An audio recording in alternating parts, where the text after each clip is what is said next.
head-to-head with Cade. What is that like? Because you guys are similar in stature, kind of the way you approach the game, obviously your position. Yeah, I think it's a great battle. I think in the league, there's a lot of great players, and every night you're going against somebody that has a lot of talent, and he's certainly one of those players. And it's great to be able to play against some of the best players in the country in this conference. How much or how big a part of your game plan was kind of containing him? I mean, he had 3 fouls in the first half, was really off the court at that point.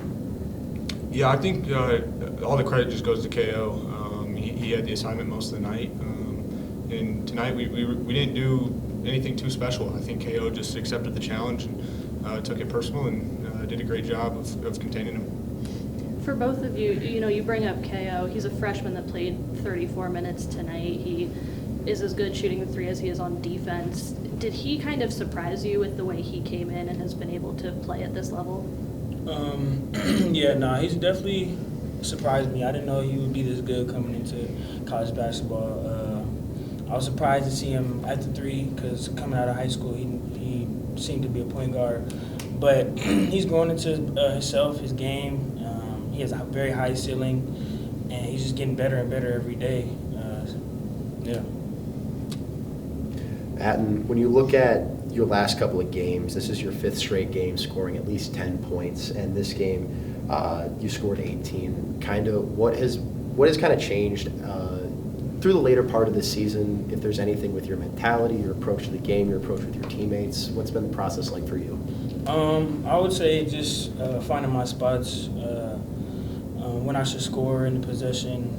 Moving has helped me a lot to get open, and making plays for other people because the ball eventually will come back to me, and I'm just getting wide open shots.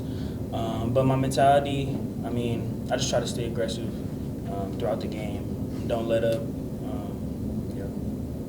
You talk about making plays for other people. This kind of goes for both of you because your ball movement and your passing has really improved throughout the season. Can you talk about your guys' emphasis on that and kind of helping set each other up?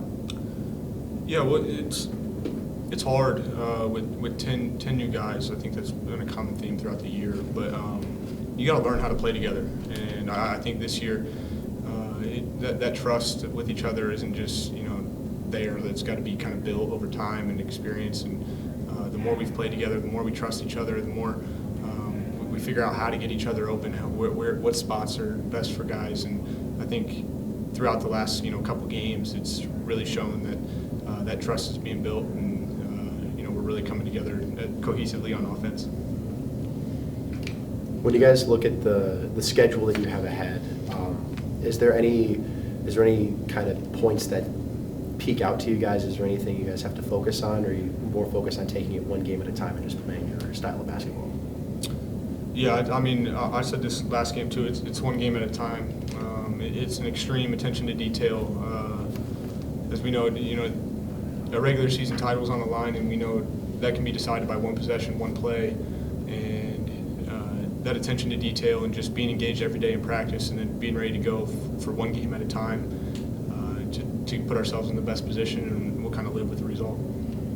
Tucker, you've been a part of this whole winning streak that you guys have had at home, and you've been involved for this season of it.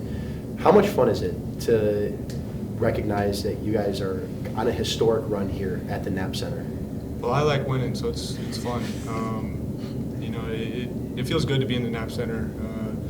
It's crazy. 5-6 years ago, when my dad got the job, the crowds did not look like this.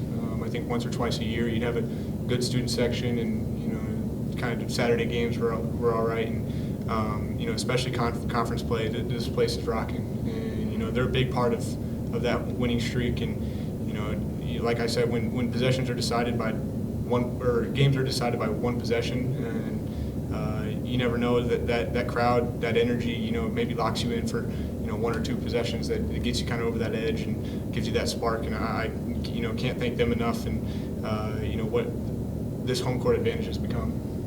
And what was it like preparing for this game, given what happened when you played them in Nashville a couple months ago?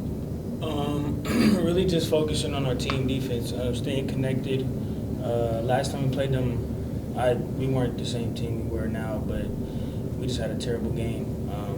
But yeah, it was really just focusing on the defense, making sure we show bodies on Dia, making sure we stick to shooters, getting rebounds.